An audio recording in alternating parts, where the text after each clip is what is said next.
Olá, pessoal. A gente está aqui hoje estreando o nosso novo quadro, Fábrica de Resultados. A gente vai ter vários convidados aqui nesse nosso novo projeto. A gente vai falar sobre fábricas, sobre produção de ração e produção de suplementos dentro da fábrica, dentro da fazenda. E para isso a gente vai convidar pessoas espetaculares para conversar aqui com a gente. A gente vai falar sobre mão de obra, sobre custo de investimento, a gente vai falar sobre aquisição de insumos, vamos falar sobre as principais dificuldades que envolvem a produção de suplementos dentro da fazenda. E para a gente começar nesse novo quadro, eu trouxe aqui duas convidadas ilustres para falar com a gente. São pratas da casa e a gente tem muito orgulho de trazer vocês aqui hoje para conversar com a gente, bater esse papo gostoso. E para começar, eu queria que vocês se apresentassem, contassem um pouquinho da história de vocês com a Campo, da história de vocês com a nutrição animal. E muito bem-vindas ao nosso Fábrica de Resultados. Ficou bom? Depois você corta. Eu vou fazer de novo. Não, eu quero fazer um take só. Não vou repetir isso de novo, não. Acho que ficou bom. Então tá ficou bom. muito bom. Agora Faltou, sou eu, né? faltou eu falar alguma coisa? Falei alguma coisa errada? Não, ficou perfeito. Não, né? Sei mesmo. Então tá. Então eu Eu começo vou ter que depois. contar. Vai. Não, se quiser Vai. colocar essa parte. Se você quiser colocar essa parte, Acho coloca. melhor não. Vai, pode continuar. Então eu começo, né? Bem. Ai, meu Deus, peraí que eu começo a me falar. Obrigada, Marina. Sempre muito bom falar sobre fábrica, né? Contar de uma forma bem resumida a história em relação à minha história com as fábricas, né? Estou há 13 anos na Campo e durante toda a minha carreira profissional busquei direcionar, né, todo o conhecimento, a busca aí pelo conhecimento para entender os detalhes de funcionamento de uma fábrica e como devem ser, né, os processos para que essa fábrica ela tenha bons resultados, que ela seja produtiva e não apenas atender assuntos regulatórios, né, atender a legislação vigente, que é muito importante, mas o resultado ele tem que estar vinculado à qualidade. E esse é o foco do nosso trabalho, né, uma fábrica produtiva com produtos seguros. E hoje a ideia é de conversar um pouquinho sobre isso. Legal demais. Para quem está em casa, a Verônica ela está conosco há 13 anos na Campo Nutrição Animal. Hoje ela é nossa gestora de operações dentro da fábrica. Por muitos anos foi nossa responsável técnica, né, Verônica? Então tem uma bagagem aí espetacular para a gente falar sobre esse assunto.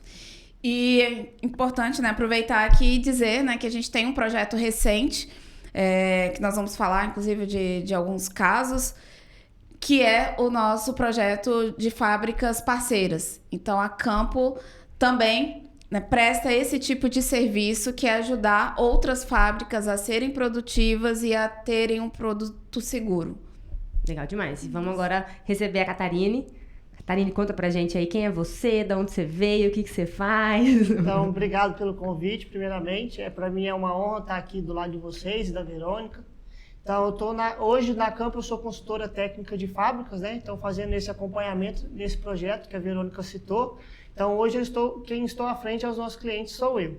Mas estou há 3 anos na Campo. Comecei como trainee, né? Então, desde o início comecei nesse projeto, ainda não era tão definido igual é hoje. Então, estou há 3 anos na Campo e desde o início comecei já com essa parte de contato de fábrica. Então, hoje, esse projeto que a gente já teve vários cases de sucesso, né? Inclusive, minha participação surgiu a partir de uma demanda de um cliente, né? A gente começou com esse projeto e resolveu, então, dar uma forma para ele e conduzir ele novamente. Uhum. E fala para mim, Catarina, por que você acha que teve essa demanda, que houve esse aumento da demanda para a produção de ração e suplementos dentro da fazenda? Então, hoje a gente pensa muito, acho que a primeira coisa que o produtor pensa é em custo, né? Como que a gente consegue melhorar em questão de custo, quando você consegue fazer o seu próprio alimento dentro da fazenda. A melhoria é questão também do tipo de dieta que você vai dar para o animal, então você consegue fazer uma dieta personalizada, às vezes mais flexibilidade. Mais flexibilidade, exatamente. Hoje, quando você tem uma ração pronta, você ainda tem um pouco de limitação, né? Do que as exigências dos animais precisam, do que realmente você pode oferecer. E a gente tem visto esse aumento realmente dos pecuaristas, dos fazendeiros, tanto de corte quanto de leite, indo para esse novo cenário, né? E, Verônica, você com essa experiência toda, essa bagagem toda que você traz aqui para a conversa, o que você acha hoje que é uma dica, um diferencial, ou o que o produtor pode fazer para ele ter uma excelência, ter melhores resultados dentro da fábrica dele, da fazenda dele? O que você falaria assim, Marina, ele tem que fazer isso porque tem custo baixo, é fácil, é simples de implementar, e eu acho que isso traria muito, muito resultado. O que você acha? Ótima pergunta, Marina. E aí, o que eu vou dizer, né, vale tanto para as fábricas de fazendas como para as fábricas também, né, que vendem os seus produtos. Então, falando em fábrica, em nutrição animal, existe sim uma dica que, na verdade, é uma ferramenta que faz parte da gestão de qualidade, mas é uma ferramenta que entrega o que está muito no conceito da Campo, do nosso trabalho dentro desse projeto, né, de fábricas parceiras, que é entregar ali algo simples, né, mas que vai dar resultado. O conceito do tradicional simples bem feito. É isso que a gente preza, tanto dentro da nossa fábrica, né, da Campo, Nutrição Animal, e isso a gente vê que dá resultado, porque é algo simples, que entrega resultado, a gente não precisa de investimento, então isso funciona muito bem e a gente tem disseminado essa dica, né, essa ferramenta para os nossos clientes, parceiros de outras fábricas e também os clientes que fazem a sua própria produção na fazenda. Essa ferramenta é a chamada 5S, tá? É uma ferramenta que ela surgiu no Japão e aqui aproveitando, né, contar de uma forma bem resumida, mas um pouco da história da qualidade. A qualidade, como a gente conhece hoje, ela veio do Japão, ela foi estruturada lá. Até então, não tinha nada no Ocidente, no Brasil, em relação a como que a gente avaliaria a qualidade de um produto. Então, isso foi... Essa gestão da qualidade foi estruturada por uma metodologia japonesa. E essa ferramenta que a gente vai conversar hoje sobre ela é a principal dessa metodologia. O 5S, porque são 5 sensos, né? São 5 diretrizes que a gente deve seguir que nos ajuda na entrega de resultado. E essas 5 ferramentas, elas não precisam de investimento para serem colocadas em prática. Né? E esses 5 S's, eles são... siglas, né? São siglas, né? Que na tradução do japonês... Então, a gente quer saber em japonês. Não, aí você não me aperta, não. Eu tenho que usar a cola. Mas, na tradução... Até para ficar mais fácil o entendimento... Gostou do corte cômico lá? Muito bom. Daí eu tinha que ter me avisado antes para treinar. Seiri, Seiton, tem... Tem 2 eu lembrei, mas... Mas são 5 sensos, né? Nós estamos falando de 5 sensos. Que sensos que são esses? Ele começa pelo senso de utilização. Então, a ferramenta nos diz que tudo que a gente tem que ter para um sistema de produção, que tem que estar ali no ambiente, ele tem que ter utilidade, que faz muito sentido, né? Tanto que lá no Japão isso é uma cultura, não é só indústria. Isso, as crianças, nos primeiros anos de vida, já são inseridas nessa cultura. Que lá depois vocês vão entender o porquê eles focam nos 3 sensos, né? Eles, já explico o porquê que os 2 últimos sensos não fazem sentido no Japão. Mas para o Ocidente, eles são extremamente necessários. Então, os 3 primeiros sensos são a utilidade do que tem ali no seu ambiente. Então, a primeira coisa é você chegar num ambiente de trabalho, que a gente está falando em fábrica, né?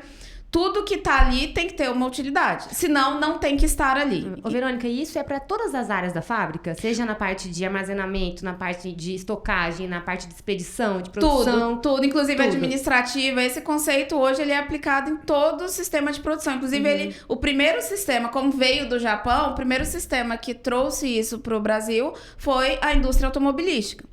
Né? Mas hoje isso é utilizado em todos os segmentos, é possível utilizar. Como eu disse, no Japão isso faz parte da cultura e é aplicado dentro de casa. Né? Inclusive, dentro da nossa indústria, a gente criou essa cultura e dissemina com os colaboradores que eles passam a aplicar nas suas próprias casas, né? Mas o primeiro é esse, a utilidade das coisas. Então, a gente só tem que ter no ambiente aquilo que tem que ter uma utilidade, né? Se não tem utilidade, aquilo deve ser descartado ou doado, tem que sair daquele ambiente. E depois que a gente define que tudo que está no ambiente tem uma utilidade, a gente precisa organizar isso, né? E essa organização tem que ter uma lógica relacionada ao uso. Aquilo que eu uso todo dia, para facilitar o meu trabalho, tem que estar o mais próximo possível. Eu não posso perder tempo procurando. E quando a gente fala de produtividade, tem essa correlação, né, com o tempo. Então, tudo aquilo que a gente gasta tempo e não agrega valor tem que ser visto com atenção e resolvido. E não, um funcionário de jeito nenhum ele pode ter tempo para procurar uma ferramenta para executar o trabalho dele. Ali você já, de cara, você já tem uma perda gigantesca. Né? Essa é uma das principais coisas. Então, se você organizar a sua fábrica, seja na fazenda ou uma fábrica que é o estabelecimento, né, produtor de alimentos para venda, se você tem ali só aquilo que realmente utiliza para aquele trabalho, se essas ferramentas, né, se esses utensílios estão mais próximo possível do local de execução, esse é um ponto do segundo senso de organização. Aquilo que você precisa de vez em quando, não precisa estar tão próximo, pode estar num outro local um pouco mais distante. E uma vez definido qual é o melhor local para colocar a ferramenta ou utensílio para o trabalho, depois vem a questão de identificar. Porque a gente tem que pensar que qualquer pessoa tem que entender e encontrar essa ferramenta. Não pode ser só o funcionário que executa, porque às vezes você tem 2 turnos, o funcionário fica doente, ele entra de férias. Então aquilo tem que ser de rápido entendimento. Qualquer pessoa tem que entender e achar qualquer coisa naquele ambiente. Por isso a identificação é importante. Tudo tem que ter identificação para dizer que aquele é o local específico daquele item, né? Então, qualquer pessoa que tirar tem que lembrar também de depois colocar ali para ser encontrado. Então, dentro de organização é definir o local mais apropriado para otimizar tempo.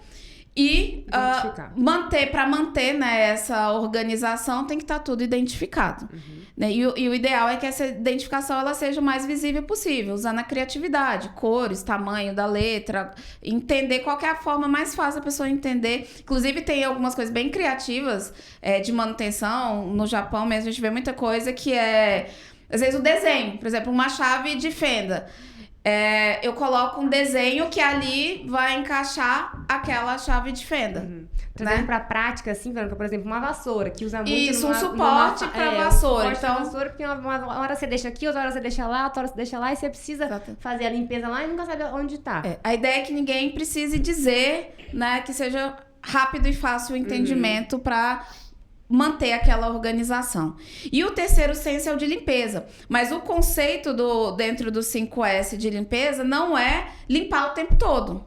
Se a gente for pegar, né, a raiz ali, né, a origem lá no Japão, não tem nem lixeira. Então, o conceito é não gerar resíduo e, se gerar, né, dar uma destinação correta daquilo ali. Né? Então, primeiro, existe uma geração de resíduo? Tem como evitar? Por exemplo, nas fábricas, um vazamento. É muito comum. Então, vazamento tem que ser 0 dentro de uma fábrica.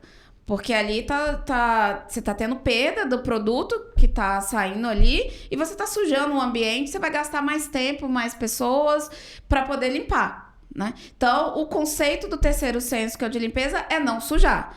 Uma vez investigado todas as gerações de resíduo e eliminado aquilo que é possível eliminar, aí o próximo passo é definir uma frequência do que precisa realmente, de fato, ser limpo, né? Ser removido, definir quem faz, como faz, quando faz, né? Determinar uma frequência para que exista uma rotina naquele sentido.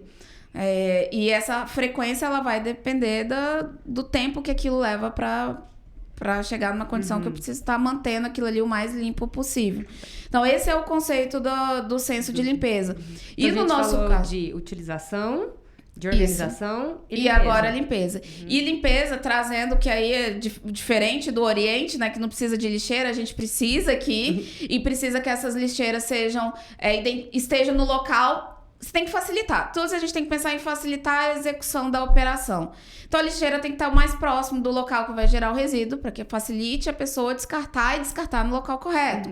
A lixeira ela vai ser com cores diferentes, dependendo do resíduo, para facilitar a destinação correta desse resíduo. Né? Os itens podem ser reciclados, o que não é de reciclagem. Então, você tem que ter o local para descartar identificado e de simples acesso. Não adianta colocar uma lixeira distante e querer que o operador fique carregando resíduo. Então, tem esse lado, né? De sempre pensar em facilitar para que a execução seja a mais fácil possível, que isso vai garantir que ela vai ser bem feita. Né? E aí, agora, no Japão, então, é muito forte esses 3 sensos. Mas, quando essa ferramenta veio pro Brasil, né? Veio pro Ocidente, não só pro Brasil, já foi necessário 2 sensos... Aprimorar com esses 2 sensos que são os maiores desafios pra gente, né? Que é o 4º senso, que é o de padronização. Uma vez que identificou a melhor forma de fazer algo, aonde colocar a ferramenta, como fazer a limpeza, aonde colocar o resíduo, como que tem que ser feito determinada tarefa, né? Determinado trabalho ali, aquilo precisa ser padronizado. Eu não posso... ter um funcionário que faz de um jeito e o outro não pode ser um jeitinho do funcionário, né? Tem que ser independente da pessoa, independente do horário que aquilo é feito, o produto tem que sair sempre no mesmo padrão. Então, a gente tá falando aí de um suplemento mineral para venda, o cliente que compra um lote que foi produzido de dia e compra depois um lote que foi produzido à noite, ele não pode perceber diferença. O produto tem que ter o mesmo padrão. E isso a gente consegue organizando os processos, padronizando. Então, esse 4º senso é a gente padronizar todos os processos de um sistema produtivo, para garantir que vai fazer sempre da mesma forma. E isso vai nos detalhes. Para ter uma ideia, na nossa indústria mesmo, a gente tem a instrução de trabalho de como fazer um café. Então, se muda, se a funcionária que é responsável por fazer o café, ela sai de férias, se ela fica doente, ninguém percebe, não vai mudar o gosto do café, porque a receita tá ali, a instrução tá padronizada.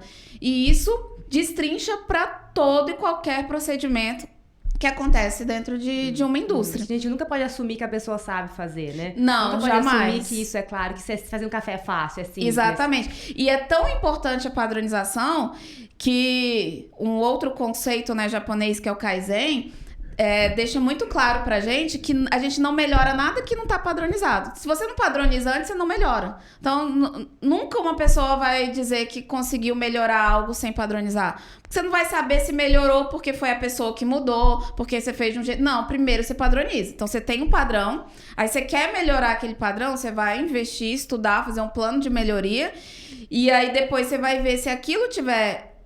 efeito mesmo, aí você ajusta aquele padrão. Então, a partir daquele momento, o padrão ele foi alterado, mas dali pra frente ele segue naquela nova estrutura. Então, a padronização é essencial e não tem custo, né? É você mapear a forma de fazer e descrever de uma forma mais simples possível, para que né, as pessoas entendam e consigam repetir aquilo constantemente. Né? Isso é o senso de padronização. E o 5º e último senso, que também não faz sentido no Japão, mas pra gente ele é essencial, é o senso da autodisciplina, que é envolver os colaboradores para entender que ele tem sempre que estar lembrando desses 4 sensos, né? Então não é assim, arrumei a fábrica um dia e aí de repente eu esqueço e começo a deixar as coisas fora do lugar, né? Começa a ter um vazamento maior ali em um setor, no equipamento, aí eu vejo que eu tenho que limpar mais. Não deixar isso acontecer. Como que não deixa isso acontecer? Se lembrando constantemente de que o tempo todo tem que checar ali no ambiente se tudo que eu tenho ali naquele ambiente é necessário, se tá no local correto, com uma boa identificação, né? Se eu tô conseguindo, né, manter esse ambiente limpo e se o processo que acontece ali tá padronizado. Então, é uma checagem constante que tem que ser feita. Então, a gente até divulga, assim, coloca alguns lembretes, 5S todo dia, para lembrar precisar disso. E isso é o quinto senso de autodisciplina. Agora, você falar para o japonês que ele tem que ser disciplinado não faz muito sentido, né? Então, por isso que lá o foco são nos 3 sensos. Os 3 primeiros. Até essa questão da autodisciplina também é muito que é da frase que a gente fala, né? De você fazer, mesmo você não sendo vigiado, não sendo visto, né? Então, se você ter essa disciplina de fazer, independente se tá alguém checando ou não. Gente, isso funciona tanto, porque hoje, no Japão, a gente pode até falar assim, mas o japonês tem a cultura, né, mais fácil, mas não, lá também não tá muito simples assim. Hoje em dia, a mão de obra vem do Brasil, vai daqui do Brasil, né, pro Japão. Hoje tem muito vietnamita também, trabalhando nas fábricas japonesas, e eles têm que padronizar. O produto tem que sair com a mesma excelência, se é feito por um japonês, se é feito por um brasileiro, se é feito por... Como que eles conseguem isso? Essa é uma das ferramentas que é a base da qualidade, né, do sistema de gestão de qualidade que eles implementam lá. E é essa que, se eu tiver que indicar uma coisa para quem trabalha com fábrica, né, falar assim, uma dica, faça só isso. Se você fizer, já vai ter muitos ganhos. Porque a organização vai te ajudar a errar menos, né? Vai te poupar tempo, vai te poupar dinheiro. Exatamente, você vai conseguir fazer mais dali do seu produto em menor tempo, com custo menor, porque você vai evitar desperdício. Então, assim, se agrega muita coisa e não precisa de investimento. Apenas entender o conceito desses censos e aplicar. E aplicar todos os dias. Catarine, esse conceito que a gente aplica hoje na nossa fábrica, a gente também presta esse serviço, aplica esse conceito nas nossas fábricas parceiras e nas nossas fazendas parceiras.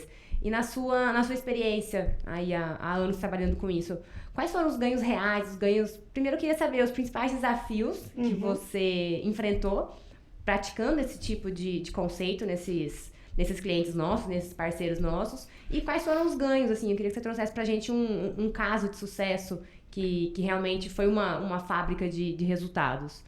Igual a Verônica citou, a ideia do projeto é realmente isso, levar esse conhecimento da Campo, todo esse processo que a Campo passou, essas mudanças durante esses anos, para os nossos clientes. Isso pensando em eficiência de produção, melhoria do ambiente de trabalho, questão de disciplina, de organização, tudo isso envolve essa questão do 5S, né? E eu acho que hoje dentro das fábricas, tanto fábrica e as fábricas dentro da fazenda, o que a gente mais vê assim, é a questão da maior dificuldade é essa resistência à mudança que a gente encontra. Então você chegar e por mais que sejam ações simples, coisas básicas de organização e limpeza, quando a gente vai chegar e vai querer impor e isso é frescura. Não, né? Não precisa. Não precisa ser bobeira, não precisa fazer do outro jeito, é mais fácil.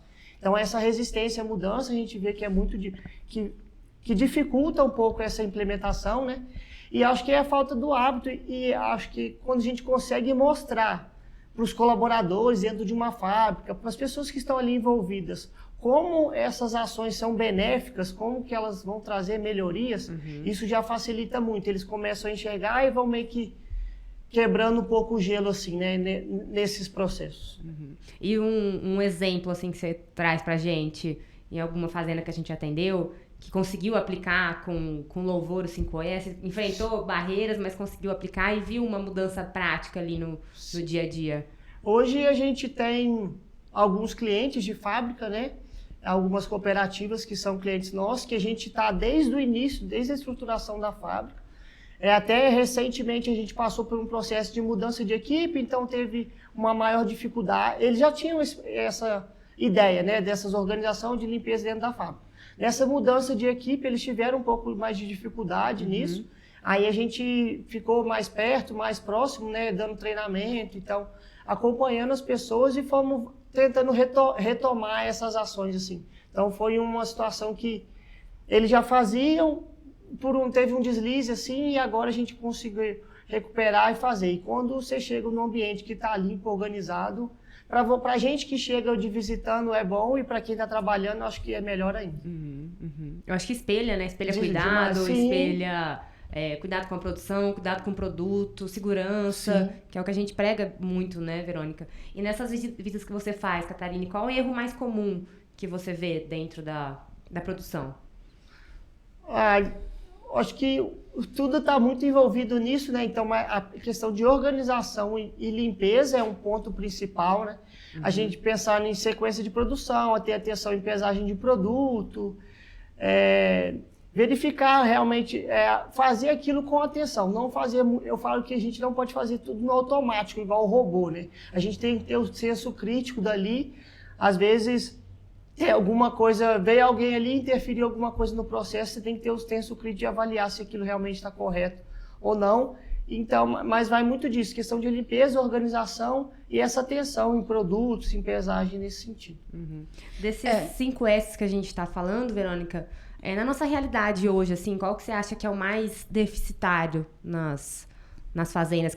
A gente tem quantas empresas de nutrição animal? Vamos falar só do estado de Goiás, você tem esse número? Registradas no mapa tem mais de 300 estabelecimentos que trabalham com nutrição animal, né? Então, são muitas. E, assim, o mais difícil, que tem a ver com a nossa cultura, né, é a disciplina.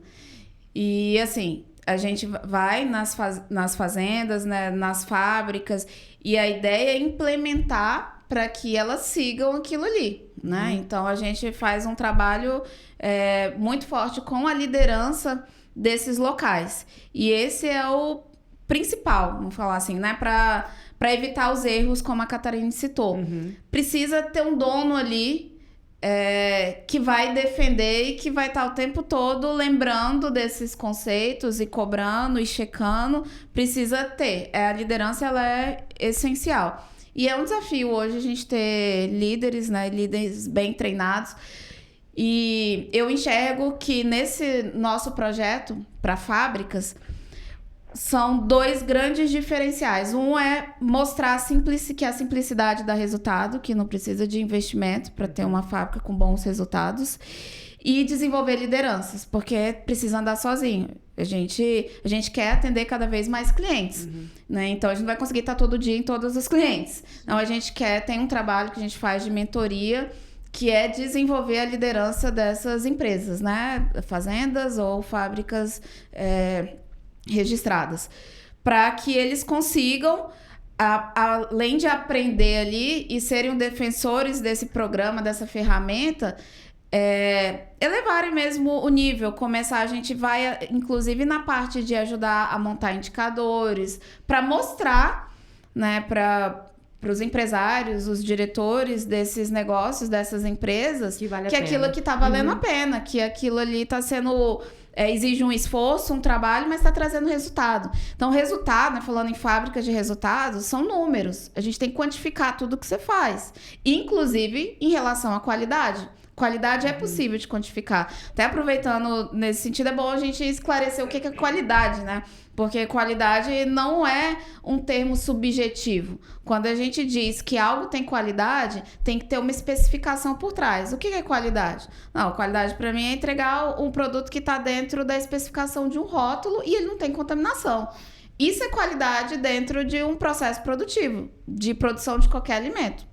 Então, seja na fazenda ou dentro de um estabelecimento registrado. Porque na fazenda tem um nutricionista que foi lá no computador e formulou que o animal tem que ingerir aquelas determinadas quantidades de nutrientes. Mas para isso chegar no coxo, a matéria-prima que recebe, ela tem que estar dentro de uma especificação. Então, a qualidade é a especificação de entrada daquela matéria-prima.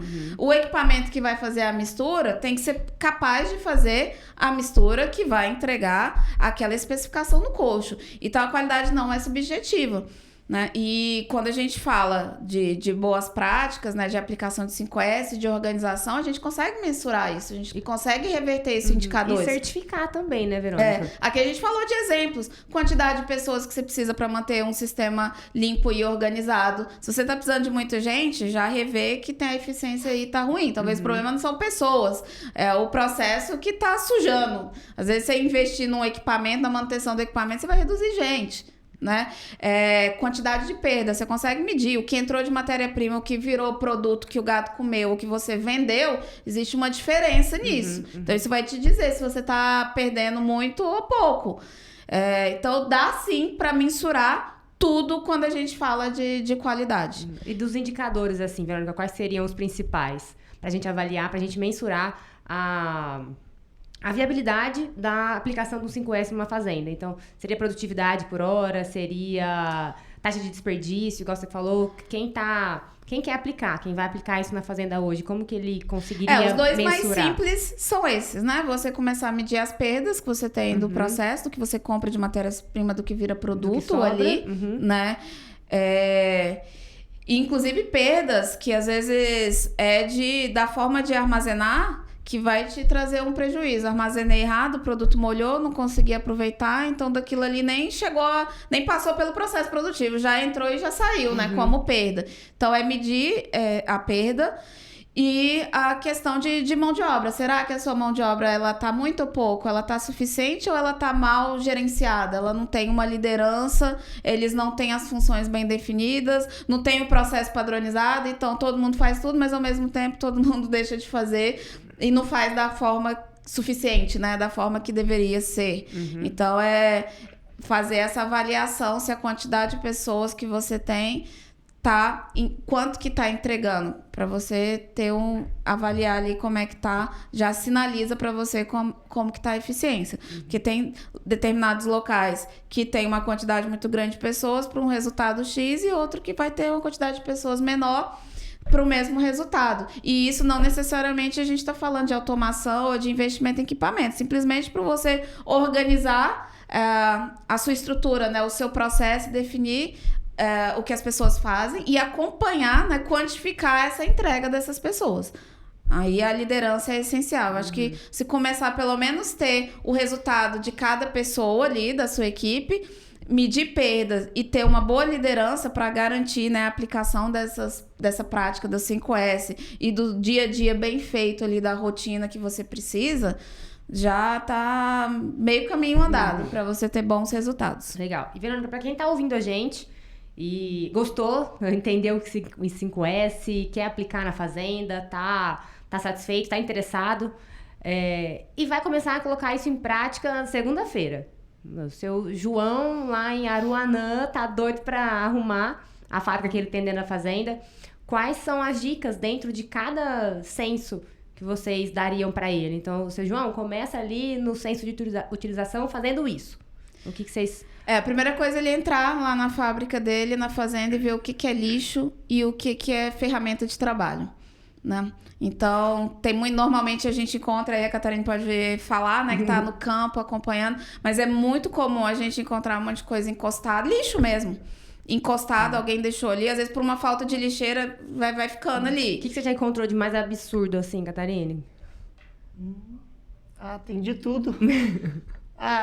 Uma coisa que é simples assim, mas eu acho que tem o seu devido lugar. Por exemplo, um pallet que esteja quebrado é uma coisa que você não vai usar mais. Um bag que já foi utilizado, que você já tirou o produto dali. Então, acúmulo de sacaria, de bag, de produto, às vezes mesmo que já está retido, varredura. Então, a gente encontra e isso tem uma correlação com outro ponto que tem uma ligação com o indicador que a gente falou de perda, né? Que são pragas. Pragas é um desafio. Você lida com comida, né? Aí, você controlar pragas é um desafio. E em fazenda, maior ainda, porque normalmente você tem estruturas mais abertas e tudo, então você tem mais acesso ali para as pragas. E quando você mantém esse ambiente, nesses dois exemplos que a Catarina falou, né, que é muito comum, pallet quebrado, embalagem vazia que não tem utilização, aquilo ali vai só acumulando para esconderijo das pragas, né? Então você está contribuindo para a proliferação de pragas. E esse trabalho de aplicação do 5S tem esse outro ganho, que é te ajudar a controlar as pragas. E isso ajuda você a reduzir perdas, né? Então, às vezes, gasta... Aí, o outro número que a gente pode quantificar, quanto que você gasta para... às vezes, tem uma infestação muito grande na fazenda, você tem que pagar uma empresa para fazer ali uma intervenção química. Ok, aquela intervenção química ela é momentânea, mas ela não mantém um resultado de controle de pragas se você não resolver a base ali, que é a organização. Inclusive, falando de praga, mais uma dica aí é lembrar dos 4 As. A gente não pode ter alimento, não pode ter água, não pode dar acesso e nem abrigo. Se a gente tira a água, tira o alimento, é difícil, Por isso que a gente tem que tentar organizar dentro de silo, tentar arrumar uma estrutura mais organizada possível desse armazenamento correto para você dificultar o acesso da praga naquele alimento. Um ambiente que você lida com o alimento, você não pode ter água, porque aí você estimula, você tá dando água e o alimento ali, você tá criando a praga, né? Você não pode dar o acesso, ou se possível, que fazenda é um desafio, mas tentar dificultar esse acesso para a praga. E abrigo, esse dá pra gente resolver, que simplesmente com o senso de utilização e de organização, a gente tira abrigo das pragas. E de limpeza também, né? E o de limpeza, né? Então, esses 3 sensos ajudam demais nisso, que é um problema comum nos dois, né? Fábrica, estabelecimento registrado, fazenda. Mas fazenda, o desafio é sempre maior, né? E dentro do senso de padronização, eu acho que é o mais difícil de aplicar, talvez, né? Porque esse não dá pra fazer sem uma liderança. Porque quem vai dizer que aquele é o padrão, né? Quem vai definir isso como regra, a partir de agora esse é o padrão? Quem vai ensinar isso? Porque antes também não adianta colocar ali um padrão e colocar na parede e não explicar e treinar aquela pessoa, né? Então, precisa, no mínimo, ter uma liderança para que faça isso, né? Que faça. Por mais que às vezes é uma contratação, a gente tem essa demanda também. Em alguns casos a gente vai lá e treina, né, as primeiras vezes, a equipe, isso é um trabalho que a gente faz, mas depois, se aquele funcionário erra, quem que vai dar o feedback para ele e dizer, volta pro padrão, você fez assim, mas olha aqui, lembra que o padrão tá te pedindo pra fazer dessa forma? Precisa ter alguém ali no dia a dia. Então, o desafio maior para conseguir padronizar é ter um responsável por estar acompanhando esse processo. Ter um pai, né? Tem que ter um dono, isso, um pai. E falando de padrão, assim, pra gente aplicar hoje numa fazenda, Verônica, por exemplo, precisa padronizar a mistura, a gente precisa começar a mistura com um tipo de matéria-prima, e toda vez que for misturar tem que ser. Até para simplificar, a gente pode até usar o termo, né? Vamos chamar o padrão de rotina, que é mais comum, vai pro dia a dia da fábrica. Fábrica tem que ter rotina. E rotina é isso. Quantos tratos você vai ter que fazer no dia, quantas batidas você tem que fazer. O moinho, ele roda tantas horas, quantos que você precisa moer por dia. Quando chega o núcleo da campo lá na fazenda, aonde que você vai colocar, que jeito que você vai colocar, né? Então, é a rotina da fazenda, só que essa rotina ela tem que ser definida, explicada e cobrada diariamente, porque senão daqui um pouco muda o funcionário, esqueceram de treinar, ele já começou a fazer um pouquinho diferente, porque o outro já estava treinado no padrão, aí esse começou a fazer do jeitinho dele, daqui um pouco, passa uns 2, 3 meses, já tá fazendo totalmente diferente, né? Então, usar o termo, a gente usa muito, tecnicamente a gente fala de padronizar, mas não é nada diferente de uma rotina. É uma rotina. Fábrica tem que ter rotina, fazenda tem que ter rotina. E depois que a gente aplicou esse 5S, dentro do processo produtivo da fábrica, Verônica, quais seriam os pontos que você acha mais importantes pra gente acompanhar, pra gente monitorar, pra gente padronizar? Você falaria que é o ponto de mistura, armazenamento? O que seria essa? Isso, esses 2 pontos são cruciais. E vamos falar que a mistura é o coração, né? Porque uma indústria de nutrição animal, ela vende uma preparação de algo que alguém formulou, né? Um nutricionista formulou. E nessa formulação ele considerou ingredientes num padrão X, de uma especificação ali nutricional. E aquele setor, né, daquela fábrica ou a fazenda, tem que ser capaz de adquirir aqueles ingredientes dentro da especificação esperada. E tem que ser capaz de misturar para entregar de uma forma homogênea para os animais. Senão, cada animal vai estar comendo um produto diferente, uma dieta diferente. E existe... Não é tudo igual, né, Verônica? Não é tudo igual. E não é a mesma coisa bater na mão, né? Como, algumas realidades aí... ou na betoneira, né? Que às vezes a gente vê. A gente tem uma lá fora pra você de presente depois. Obrigada. Vamos deixar ali pela história, né? Deixar na história que um dia alguém usou muito tempo atrás. Mas, então tem que medir. A gente só sabe que tá bom se misturou, se medir. Senão, não tem como eu olhar pra uma mistura e dizer se ela tá boa ou ruim. Não é possível.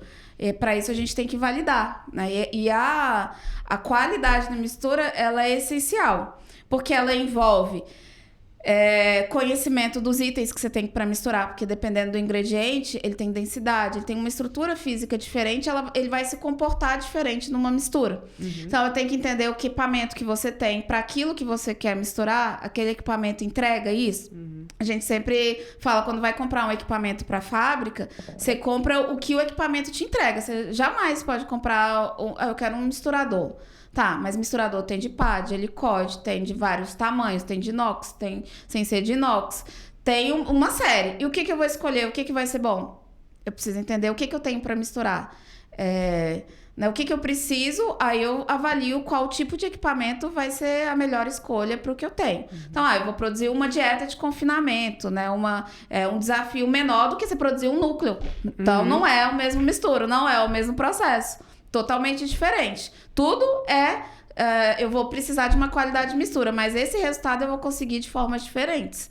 Então, entender que esse é um crucial na operação, seja na fazenda ou dentro de um estabelecimento que vai vender depois esses produtos.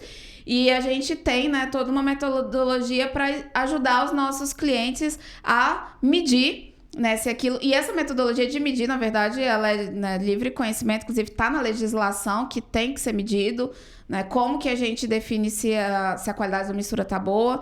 A gente avalia basicamente esse teste que a gente faz, né, que é o teste de validar essa mistura. Ele vai medir se eu tô conseguindo proporções similares. Por exemplo, eu vou produzir um lote de 500 sacos.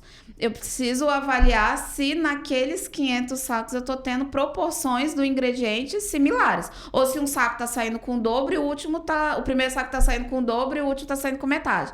Ali não tem mistura. Não tem padrão. E não tá misturando, ali não tem mistura. Né? Então, são produtos diferentes. É importante, então, entender essa escolha do equipamento. É uma escolha técnica que tem que ser feita conforme o que você precisa de resultado na sua mistura. Quais são os ingredientes que você vai trabalhar. Aí escolhe o equipamento, ok, mas escolher o equipamento, o fornecedor ele vai ter uma recomendação técnica. Esse equipamento ele é para você misturar 5 minutos, 8 minutos, 3 minutos. Mas isso é uma recomendação do fornecedor e é uma recomendação geral. Mas quantos ingredientes a gente tem para trabalhar? Então, a gente precisa validar. Por isso que o Ministério da Agricultura, para quem vai vender, né, pede que se valide. Mas o ideal é que a gente faça alguns testes mais simples, mas dá para fazer uns testes simples em fazenda também. Pra você saber se o animal que está recebendo a primeira descarga ali do vagão misturador tá comendo a mesma dieta do que tá comendo o final do misturador. Tem como a gente testar isso em campo também. E isso é importante, porque aí você sabe se realmente você tem uma qualidade de mistura. Mas infelizmente é muito comum. Tem gente que compra um misturador e acha que é suficiente. Falaram que tem que bater 5 minutos. Ele bate 5 minutos para fazer uma ração, 5 minutos para fazer um sal mineral. Para um proteinado, ele bate tudo igual. E com certeza os resultados não são iguais. Então é importante testar, né? Que seja uma frequência anual, né? Mas precisa testar para você saber se aquele tempo ele está sendo suficiente. A gente tem uma avaliação de fundo de misturador. Então, existem alguns detalhes que a gente ajuda os clientes nesse sentido. Quando tá misturando, tá saindo tudo do misturador, não tá ficando produto.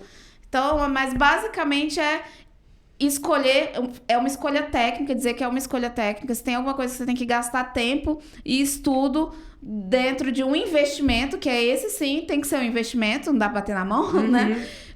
Em relação à escolha do misturador.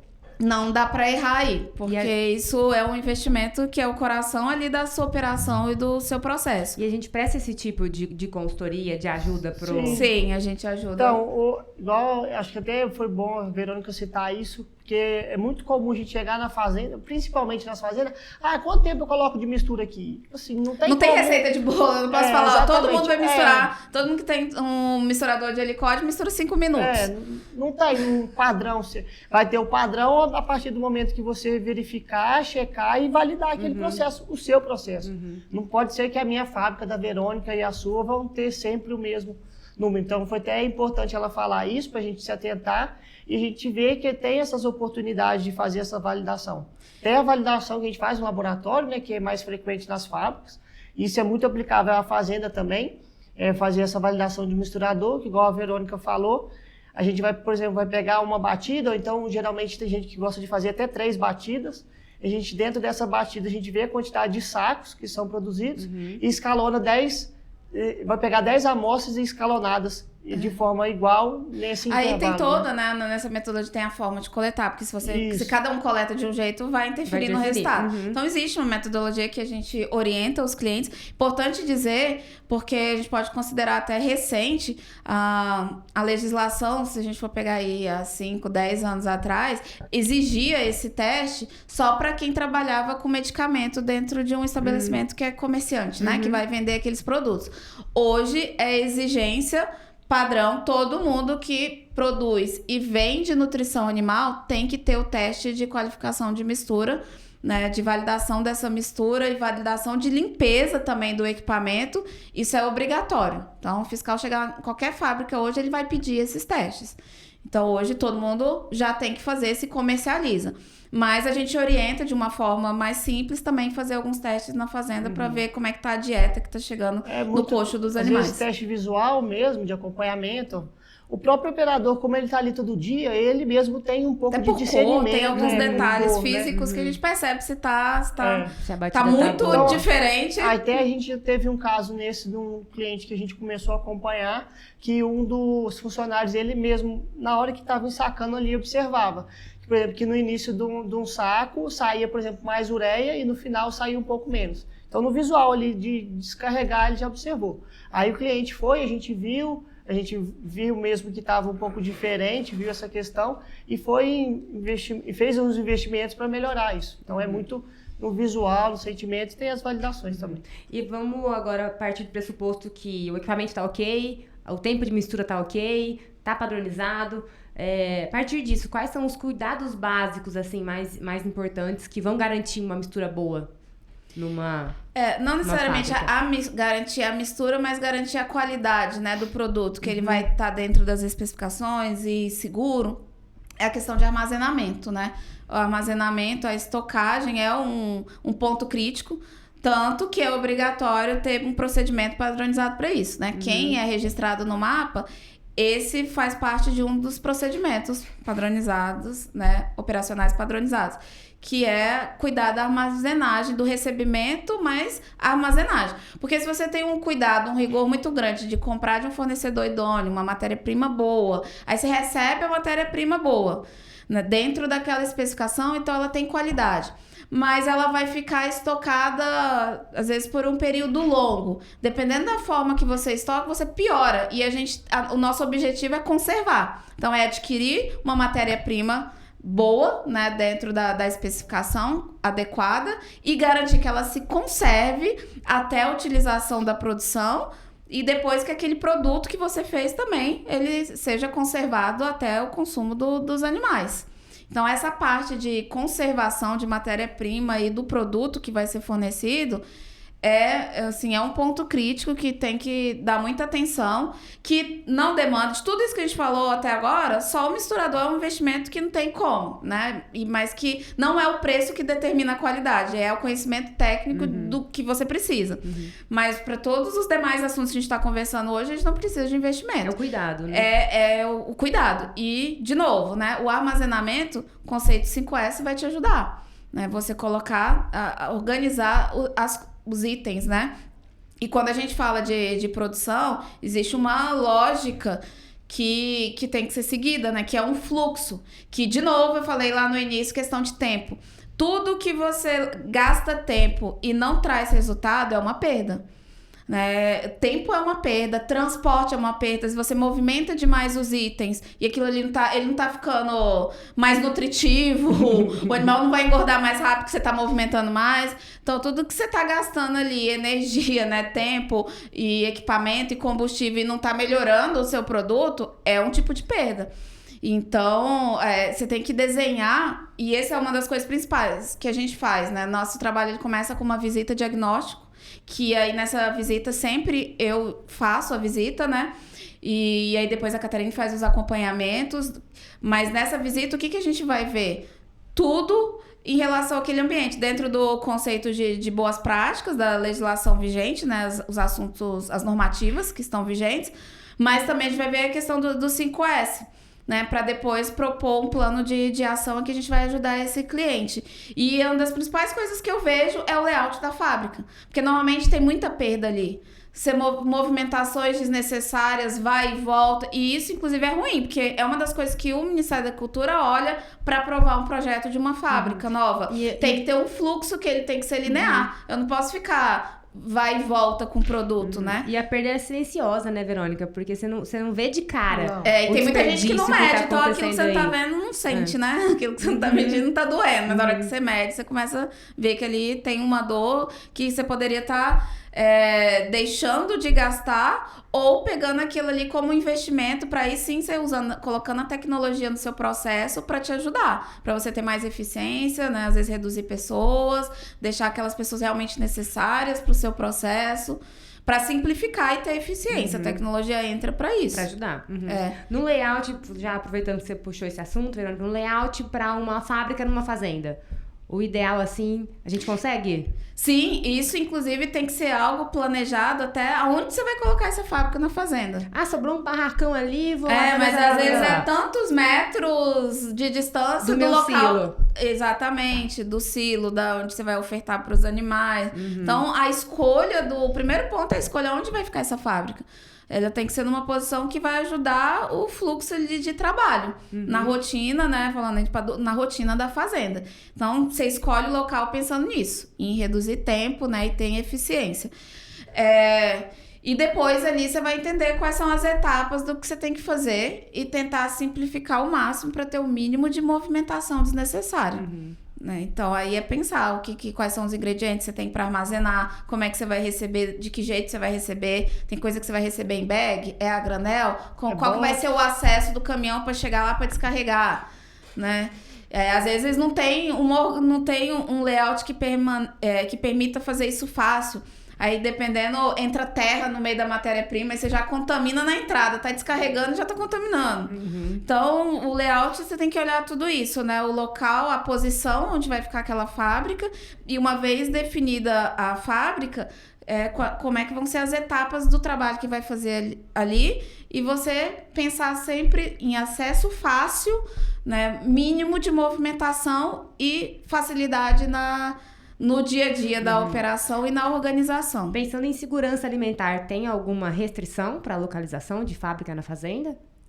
Tá, boa pergunta, porque eu vou aproveitar a oportunidade. Depois de 1 hora de podcast, minha pergunta foi boa. Não, a primeira foi boa, a primeira sua foi boa, eu falei, a primeira. Você pediu uma dica de uma ferramenta sem investimento. Todas foram muito boas. Aí pronto. Mas porque você me deu a oportunidade de explicar um termo que é comum a gente ouvir ser utilizado de forma inadequada, né? Que é a segurança alimentar e segurança do alimento. Tudo que a gente está falando aqui é a segurança do alimento, ou seja, você garantir que aquele alimento ele vai chegar ao animal livre de qualquer tipo de contaminantes que pode ter. Agora, a segurança alimentar é a capacidade de oferta do alimento, né? Então, a segurança alimentar de uma população é a garantia de oferta do alimento para aquela população. Ou, às vezes, a segurança alimentar da fazenda é a sua capacidade de produzir o alimento que você precisa para os animais naquela fazenda. Então, a segurança é garantir uma oferta do alimento, né? E a segurança do alimento tem a ver com garantir que ele vai ser livre de contaminação. As duas coisas são importantes pensando numa fazenda, né? A gente tem que saber se tem condição de produzir o que você precisa de alimento. E é muito comum, infelizmente, erros de dimensionamento. Às vezes a pessoa monta uma estrutura gigante que ela não precisaria de tudo aquilo para a demanda que ela vai ter ali, né? Ou às vezes... e é comum também, não só em fazenda, mas em fábricas que comercializam, né?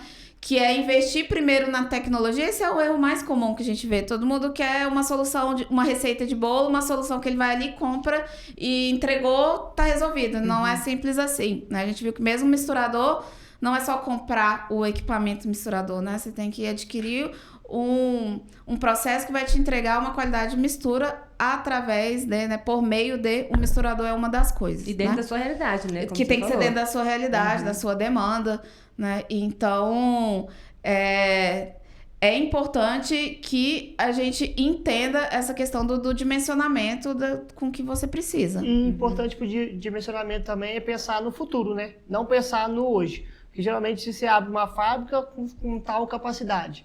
Mas aí se der certo, ano que vem você viu que o negócio tá bom, aí você já quer dobrar a produção, mas você não pensou nisso antes. Então, investimento, ele tem que ser muito bem planejado. E não é o primeiro, né? Do primeiro, você tem que ter uma boa estrutura, né? Você tem que ter um bom layout, um bom fluxo, um processo organizado, aquele mínimo necessário para a pessoa que está começando, né? As fábricas menores, o mínimo necessário ali, você tem que ter uma coisa que tem que ser impecável, é o misturador que vai te entregar a qualidade que você precisa de mistura. Mas aí depois vem outras coisas. Mas o investimento, ele tem que vir no acompanhamento. Não adianta investir, né, muito dinheiro achando que aquilo vai te entregar um resultado bom, um produto bom. Normalmente não, te entrega mais problemas, porque aí aquele equipamento, se ele não for bem utilizado, ele vai te dar um custo de manutenção, você vai ter problema, você vai gastar mais energia. Então, assim, muito cuidado com o investimento, ele tem que ser muito bem planejado e o dever de casa, o 5S tem que ser muito bem aplicado, né? A equipe, um líder muito bom na fábrica, tudo isso tem que ser feito antes de fazer grandes investimentos, né? Ele tem que ser assertivo. Dentro desse assunto, Verônica, quais grupos de produtos são os mais complicados, os mais difíceis de produzir dentro de uma fazenda? Você acha assim, dá pra gente ir até qual classificação de produto? Por exemplo, bater um núcleo na minha fazenda é complicado demais. Não dá. Inviável. Inviável. Eu diria. Quem acha Sim. assim, não, vou comprar um fosfato, vou comprar isso aqui, vou comprar o que a gente mineral, pode explicar para facilitar o entendimento, que existe uma classificação, né, pelos produtos. Essa classificação quem define, inclusive, é o Ministério da Agricultura. Mas de uma forma bem simples, é a gente entender que o produto, quanto menor o consumo por animal, né, ou seja, mais concentrado, ali a gente tem ingredientes, uma produção mais delicada, mais trabalhosa, que exige muito mais controles, né? É um desafio de mistura maior se comparado, por exemplo, uma dieta, uma ração. Então, pegando os extremos, né, um premix até, que é mais concentrado até do que o núcleo, é muito diferente você produzir uma dieta, né, que você vai lá, compra um núcleo e mistura com os outros alimentos no vagão misturador e você consegue ter uma boa dieta para os seus animais. Fazer uma ração, né, que você às vezes já compra, você vai pôr só um ingrediente e o restante vai vir ali concentrado para você. Aí você consegue fazer. Então, quanto maior a diversidade de itens que você tem para trabalhar, né? E quanto mais concentrado o produto, eu diria que é mais fácil o entendimento de que aquilo ali é mais difícil de produzir. Você tem que ter mais controle. O custo é maior, não só da produção em si, mas dos itens mesmo, porque são ingredientes de inclusão que muito pequena, de inclusão pequena e que o custo por quilo de produto é altíssimo. Então, você perder 10 gramas de um produto que você usa, às vezes, 20 gramas, 5 gramas, às vezes, um custo muito significativo. É muito arriscado, né? Isso, exatamente, perfeito, esse é o termo. Vai aumentando, à medida que você vai concentrando ali um produto e trabalhando com uma diversidade maior de ingredientes, vai subindo o seu risco de produção. Vai subindo esse desafio. Isso vai não só dentro de fazenda, mas dentro de fábrica também. Às vezes a gente sabe que algumas fábricas já compram separados produtos, vai fazer o próprio núcleo, mas se for ver, por exemplo, questão, igual a Verônica falou do misturador, não é um misturador que vai dar conta de... não é o mesmo que faz ração que vai conseguir misturar bem o núcleo para você. Isso é uma das coisas que a gente orienta bastante, né? Porque você tem que vender a solução à facilidade. Todo mundo quer facilidade. E a facilidade te ajuda a errar menos, a fazer mais bem feito.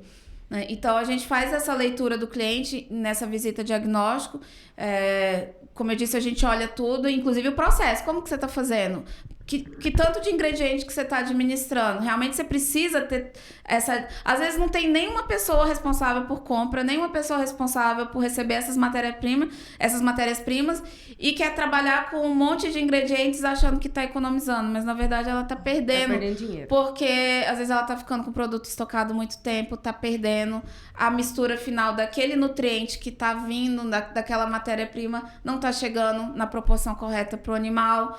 Então, acaba aquela economia, a gente mostra que se não tiver estrutura para fazer bem feito, ela acaba gerando perda. Então, a gente não pode fazer a conta só de que eu tiro o ingrediente do produto, né, e vou comprar direto aquele ingrediente e vou fazer a mistura aqui. Não é tão simples assim, né? É igual a gente teve um dos nossos cases de sucesso, foi justamente isso. O cliente tinha um produto um pouco mais carregado, né, e colocava uns 10 produtos a mais. A gente foi, conversou, teve essa visita e a gente viu que a situação dele, se a gente fizesse um núcleo, um produto, a coisa reduzia, a questão de mão de obra dele, reduzia antes que ele pesava, acho que era 6 produtos, e hoje ele pesa 1. Tipo assim, numa balança separada, o resto já vai tudo direto para balança, misturador, tudo manual. O tempo que economiza, a chance demais, de erro que ele exatamente, porque nesse cliente mesmo a gente viu ele fazer de um jeito muito improvisado. A balança que ele tinha não entregava a precisão para a dosagem que ele queria fazer. Então ele estava dosando o ingrediente extremamente caro, de um jeito muito rústico, vamos falar assim, né? E que tava com uma variação muito alta daquele processo. Aquilo ali ele não tava sendo uma economia, tava sendo uma perda. E ele entendeu que a gente trazendo isso já dentro do núcleo então a gente fez um núcleo especial para aquelas formas que ele precisava, colocando esses produtos mais desafiadores dentro do nosso núcleo. Ele ganhou tempo, reduziu pessoas, ganhou tempo. Então, ele tá fazendo mais, com menos, mais rápido e melhor. Que é o nosso lema. Nosso né? slogan. Esse é o conceito de produtividade. Não é só fazer mais, nem mais rápido. Tem que ser melhor, né? Tem que ser bem feito. Então, isso a gente... esse realmente é o nosso lema como a gente vai numa fábrica. A gente quer que a fábrica ela faça mais, né? Com menos, mais rápido e melhor. A qualidade, ela é importante. E dentro desse conceito também, Verônica, quais boas práticas bem aplicáveis, assim, na rotina, no dia a dia da fazenda, que você daria de dica, você e a Catarine?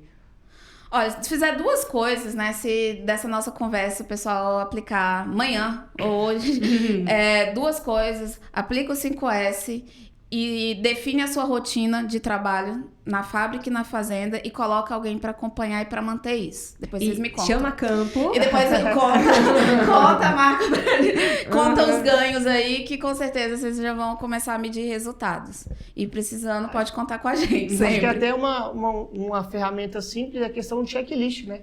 É uma coisa muito simples que a gente monta e você consegue verificar e realmente checar se aquilo ali está sendo feito. E, gente, com a tecnologia que tem hoje, até um chat GPT, me fale me passe um checklist de boas práticas. Não, a gente tem muito acesso à informação, mas precisa da disciplina, né? A gente precisa da disciplina de aplicar isso. Então, assim, um checklist vai te ajudar? Pode ajudar, né? Você faz o 5S. Você tem sua rotina estabelecida. Tem um dono para acompanhar que aquela rotina está sendo aplicada sempre da mesma forma. Que o conceito 5S está sendo aplicado todos os dias em todos os locais daquele estabelecimento. E você pode definir, às vezes, colocar um colaborador para ser um olhar também além do líder, faz um checklist, olha isso aqui, igual a gente faz na leitura de coach, na fazenda, tem algumas coisas que a gente confere, faz um check ali, checa como é que tá, alguns itens que para você é desafiador, coloca ali para olhar, né? Então, tem várias formas de fazer. Mas, como eu disse, se fizer essas 2, aplicar o 5S, colocar a rotina e um líder para acompanhar essas 2 coisas já vai já vai ter muito resultado. Já vai no caminho do sucesso ali, né? Sim, com certeza. Tem muita coisa pra gente conversar ainda, né, Verônica? Então, os próximos convidados que a gente vai trazer aqui para esse podcast, vamos falar de aquisição de insumos, que foi um ponto que a gente não tocou aqui, né? Mas acho que é uma dor muito grande. Onde comprar, como verificar se esse milho tá de qualidade, se esse milho não tem caruncho, se isso... Como é que eu sei se a matéria-prima tem qualidade ou não para eu receber, né? equipamento, né? A gente falou um pouco de equipamento, mas acho que a conversa ainda aprofunda muito, pessoas, né? dá pra gente falar bastante sobre pessoas. Hoje É um desafio, mão de obra é um desafio em todo lugar. Em fábrica hoje, não é tudo, diferente. Por exemplo, tudo que a gente falou, se a gente não tiver pessoas treinadas e qualificadas, a gente não consegue fazer chegar nada em lugar disso. nenhum. Então é um ponto muito importante e que eu acho que hoje dentro de fazenda, fábrica, eu acho que dentro de qualquer empresa, qualquer lugar, o que tem mais eficiência é a questão de pessoas. E eu acho que é a primeira dificuldade, né? Quando sem vocês chegam para atender algum parceiro, atender algum cliente, a primeira dor é gestão E muitas vezes essa dor é porque não tá claro. Contrata, mas quer que a pessoa faça tudo, ela não foi bem treinada. Então, assim, pessoas é um desafio gigante, mas assim, o caminho é deixar muito claro, né? Você tá contratando pra quê? O que essa pessoa vai fazer? Qual que é a expectativa? O combinado não sai caro, né? Qual que é a expectativa da entrega dessa pessoa? Se der algum problema, com quem que ela fala, né? Então, o processo bem definido, a pessoa bem treinada e tendo um líder, esses 3 pontos aí já ajuda bastante, mas normalmente, né, depois com certeza vão vir aqui mais conversas sobre esse assunto, mas vocês vão ver que sempre cai num desses 3 pontos. É você contratar um perfil ali, que é muito mais importante hoje do que o conhecimento. Conhecimento a gente treina, né? Mas a pessoa que tem um perfil da fazenda, da fábrica, né? Que tá ligado aí aos valores da empresa. Você contrata ali aquele perfil, treina em cima de um procedimento que já foi definido, como que é para ser feito, e tem alguém para acompanhar, para dar feedback, para cobrar. Isso precisa, mas é um trabalho, né? Um esforço a ser feito. Inclusive a gente ajuda nessa parte de treinamento também, como eu disse, de desenvolver a liderança. E para tudo, se for para investir em pessoas, investir no líder é essencial. Não adianta você investir muito na base, aí depois, esse funcionário que ele tá entregando bem, acho que ele vai ser o capataz, ele vai ser responsável pela fábrica da fazenda. Acho que não, ele tem perfil para liderança, ele sabe corrigir uma pessoa, ele sabe orientar, ele sabe treinar. Dar um feedback. Então, outro investimento essencial é em saber escolher um bom líder. Porque não é algo assim nato, algumas pessoas têm facilidade, é algo que é possível desenvolver, mas a gente tem que ter uma leitura disso antes, não pode ser uma... Assim, é o que tem, vou colocar essa pessoa ali. Até porque o líder é o exemplo, né? Porque às vezes você acaba estragando ali toda a sua equipe por ter escolhido o líder errado. Às vezes você tem pessoas que estão ali muito tempo, tá indo bem, mas eu coloquei o líder errado, aí você já perde a equipe inteira. Né? Então, por isso que a gente fala muito, né, para todos os nossos clientes, quem são as pessoas? E essa é uma pergunta que eu sempre faço na visita diagnóstica e na maioria das vezes, infelizmente, eu não tenho resposta. A pessoa, não sei, quem que é o responsável da qualidade da fábrica? Cadê o RT? Normalmente a pessoa gagueja e leva um tempo para responder, eu não tenho resposta. Falo, realmente eu preciso dessa pessoa. Tá faltando. Aí você vê, por que você tá enxergando tudo aquilo ali na fábrica? Porque não tem essa pessoa. Não tem responsável. Né? Então tem que... É um esforço que dá retorno, que vale a pena. Eu acho que de tudo que a gente conversou aqui hoje, o que deixa mais de aprendizado é que as melhorias não custam caro, né? As melhorias, elas não dependem de um investimento muito grande. Então, são pontos simples, muito aplicáveis, que demandam energia, né? Que demandam tempo, mas que não vão demandar um investimento, um capital. Às vezes, um esforço inicial, às vezes tá muito bagunçado, né? Demanda um tempo, mas que depois, com certeza, facilita a sua vida e o dia a dia. Seu trabalho vai ficar mais tranquilo. Ótimo. Né? E quem quiser esse tipo de serviço, entre em contato com a gente, entra no nosso site, nas nossas redes sociais, que você vai entrar em contato com a Catarina e com a Verônica, e a gente vai com certeza ajudar muito a entregar muito resultado. A entregar muito resultado. Na fazenda e na sua fábrica. É isso aí. Gente, muito obrigada pela participação de vocês. Espero que vocês tenham gostado. Vou chamar vocês aqui mais vezes pra gente conversar. E até aproveitando, né, convidar o pessoal que assistir e que acompanhar esse nosso projeto, podem dar ideias pra gente, né? De temas, de dificuldades, que se a gente não falou alguma coisa ali, mas que é uma dificuldade, é uma dor ali, pode falar que a gente traz aqui pra mesa pra conversar sobre o assunto, né? Deixa a rede social de vocês, que vocês sempre estão colocando conteúdo muito rico lá, e quem quiser aprender mais, consegue acessar por ali, né? Isso. A minha é v.aalves. E a minha é catarine.agro. Instagram, né? Legal. Muito obrigada pela audiência. Pessoal, foi um papo legal, né, Labubu? Foi um papo legal. Obrigada, gente. Fiquem ligados que a gente, no próximo episódio, vai falar de custo de insumos, custo de maquinário, custo de investimento inicial para quem quer fazer uma fábrica dentro da fazenda. E pessoas. Muito obrigada e até a próxima. Obrigado, até mais.